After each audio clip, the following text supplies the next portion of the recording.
भाजप खासदार अशोक चव्हाण आणि शिंदेंच्या शिवसेनेचे खासदार संदीपान भुमरे यांनी अंतरवाली सराटीमध्ये मनोज जरांगेंची भेट घेतली आहे। तर या भेटीमध्ये तब्बल 2 तास चर्चा झाली। आजपासून मनोज जरांगे यांच्या शांतता रॅलीला खरं तर सुरुवात होणार आहे आणि त्याआधी जरांगे यांच्या रॅलीपूर्वी अशोक चव्हाण आणि संदीपान भुमरे यांनी घेतलेल्या या भेटीमुळे सध्या राजकीय चर्चांना उधाण आलेलं आहे।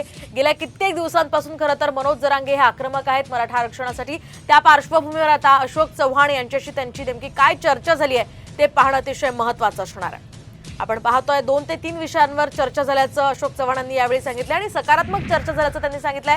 मात्र आता या पार्श्वभूमीवर जरांगे शांत होणार का ते पाहणं अतिशय महत्त्वाचं असणार आहे। आजपासून त्यांची शांतता रॅली सुरू होणार आहे आणि या माध्यमातून ते आता काय भूमिका स्पष्ट करतात तेही पाहणं तितकंच महत्त्वाचं असणार आहे।